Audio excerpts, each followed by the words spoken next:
বন্ধুরা, সকল ভারতীয় এখন একটি ম্যাচের অপেক্ষায়, আর সেই ম্যাচ ঠিক করে দেবে ইতিহাস।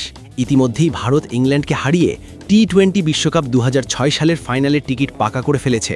মুম্বাইয়ের ওয়াংখেড়ে স্টেডিয়ামে খেলা সেই সেমিফাইনালে টিম ইন্ডিয়া ইংল্যান্ডকে মাত্র 7 রানে হারিয়েছে এবং পুরো দেশে জমজমাট পরিবেশ তৈরি হয়ে গেছে। কিন্তু এখানেই গল্প শেষ নয়, বরং এখান থেকেই শুরু হচ্ছে আসল লড়াই। এখন সামনে এসেছে আসল চ্যালেঞ্জ, কারণ ফাইনালে অপেক্ষা করছে নিউজিল্যান্ডের ভয়ঙ্কর দল। আর এখানেই উঠছে সবচেয়ে বড় প্রশ্ন এখন এটাই, টিম ইন্ডিয়ার সবকিছু কি সত্যিই ঠিকঠাক চলছে?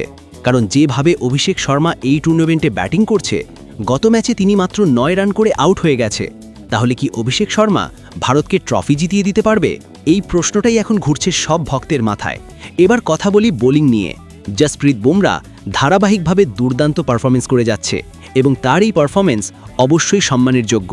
কিন্তু তার বাইরে বরুণ চক্রবর্তী এবং অর্শদীপ সিং যেভাবে বোলিং করছে, তার টিম ম্যানেজমেন্টের চিন্তা অনেকটাই বাড়িয়ে দিয়েছে। আর এখানেই তৈরি হচ্ছে নতুন দুশ্চিন্তা। প্রশ্ন হচ্ছে, এই বোলাররা কি ফাইনালের মতো বড় ম্যাচে ভারতকে জিতিয়ে দিতে পারবে? কারণ সামনে যে দলটা দাঁড়িয়ে আছে, তারা কিন্তু একেবারেই সহজ প্রতিপক্ষ নয়। ওদিকে নিউজিল্যান্ড দলও ফাইনাল ম্যাচের জন্য ইতিমধ্যেই আমেদাবাদে পৌঁছে গেছে। আর এখন যে তথ্যটা শুনবে, সেটা তোমাদেরকে আরও অবাক করে দিতে পারে। আর তোমাদেরকে অবাক করে দেওয়ার মতো বিষয় হলো, এই দলটি তাদের সেমিফাইনালে দক্ষিণ আফ্রিকাকে হারিয়ে মাত্র 12.9 ওভারে 169 রানের টার্গেট চেস করে ফেলেছে। ভাবতেই পারছো, মাত্র 12.9 ওভার। অর্থাৎ পরিষ্কার যে ফাইনাল ম্যাচ মোটেও সহজ হতে যাচ্ছে না। এই বিষয়টা মাথায় রেখেই টিম ইন্ডিয়ার অধিনায়ক সূর্যা কুমার যাদব এবং হেড কোচ গৌতম গম্ভীর ফাইনালের জন্য তাদের প্লেইং 11 ঘোষণা করে দিয়েছে। আর এখানেই আছে বড় চমক। এই ফাইনাল ম্যাচে 3টি বড় এবং গুরুত্বপূর্ণ পরিবর্তন দেখা যেতে পারে। কারণ সামনে আছে নিউজিল্যান্ড, একটি এমন দল যারা বড় ম্যাচে প্রায়ই ভারতের জন্য বড় হুমকি হয়ে দাঁড়ায়। পুরো সোশ্যাল মিডিয়াতেও এখন তুমুল বিতর্ক চলছে যে অভিষেক শর্মা কি ফাইনালে খেলবে, বরুণ চক্রবর্তীর জায়গায় কি কুলদীপ যাদবকে সুযোগ দেওয়া হবে। কিন্তু সবচেয়ে বড় প্রশ্নটা এখনও বাকি। আর সবচেয়ে বড় প্রশ্নটা হলো, অর্শদীপ সিংয়ের কি হয়েছে, যিনি এক সময় পাওয়ার প্লে এবং ডেথ ওভারের সবচেয়ে বড় স্পেশালিস্ট হিসেবে পরিচিত ছিলেন।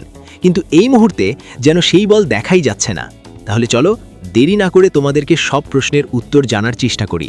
নিউজিল্যান্ডের বিরুদ্ধে ফাইনালে টিম ইন্ডিয়ার সম্ভাব্য প্লেইং 11 কি হতে পারে, এবং সেই 3টি বড় পরিবর্তন কোনগুলো, যা এই ম্যাচের পুরো খেলার চিত্রই বদলে দিতে পারে। তবে তার আগে প্লিজ একটা লাইক দিয়ে দাও, আর এই ব্যাট বল খবর চ্যানেলটিকে সাবস্ক্রাইব করে নাও, কারণ ক্রিকেটের সব খবর এসে থাকে এই চ্যানেলে। তো চলো শুরু করি। এমন একজন খেলোয়াড়কে দিয়ে, যিনি হঠাৎ করেই পুরো গল্প বদলে দিয়েছে। সবার আগে কথা বলি হিরো সঞ্জু স্যামসনকে নিয়ে। একজন এমন খেলোয়াড় যিনি পুরো বিশ্বকাপেই প্রায় দলের বাইরে ছিলেন, কারণ ফর্ম ভালো ছিল না এবং দলে জায়গাও পাচ্ছিলেন না। কিন্তু ক্রিকেটে একটা কথা সবসময় সত্য, বড় খেলোয়াড়রা নিজেদের পরিচয় দেয় বড় মঞ্চেই। যেই সুযোগ পেয়েছেন, সঞ্জু স্যামসন পুরো গল্পটাই বদলে দিয়েছে। প্রথম ম্যাচের দুর্দান্ত 89 রানের ইনিংস, আর সেই ইনিংসই ভারতকে সেমিফাইনালে টিকিট এনে দেয়।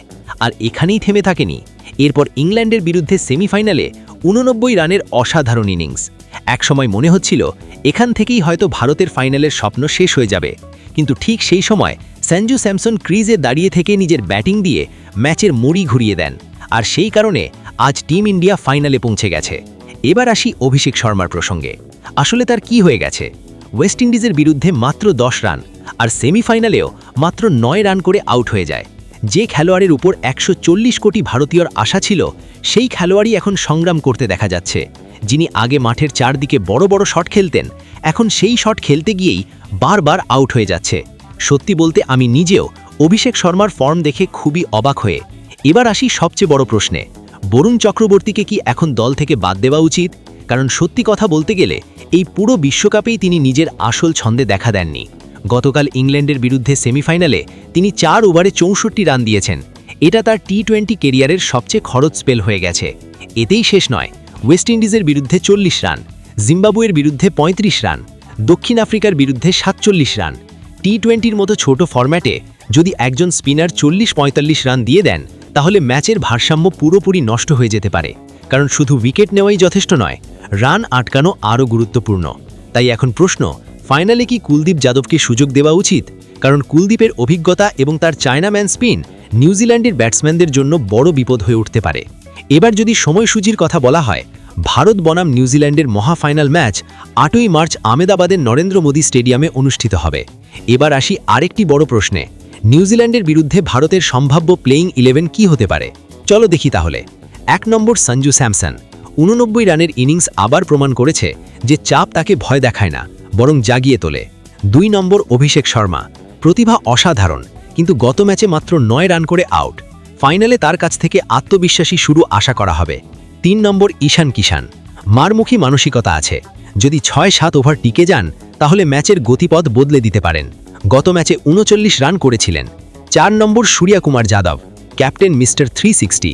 যদি তার ব্যাট চলে তাহলে নিউজিল্যান্ডের বোলারদের রাত খুব কঠিন হয়ে যাবে। 5 নম্বর তিলক ভার্মা, ধৈর্য এবং বুদ্ধিমত্তা। গত ম্যাচে 7 বলে 21 রান করেছিলেন। 6 নম্বর হার্দিক পান্ডা, বড় ম্যাচের খেলোয়াড়, ছোট কিন্তু বিস্ফোরক ইনিংস এবং প্রয়োজনে গুরুত্বপূর্ণ ওভার। 7 নম্বর আকসার পাতেল, স্পিন বোলিংয়ের পাশাপাশি ব্যাটিংয়েও গুরুত্বপূর্ণ রান করতে পারে। 8 নম্বর শিবম ডুবে, স্পিনের বিরুদ্ধে খুবই বিপজ্জনক, টিকে গেলে দ্রুত রান তুলতে পারে। 9 নম্বর অর্শদীপ সিং, নতুন বলে সুইং এবং উইকেট নেওয়ার ক্ষমতা।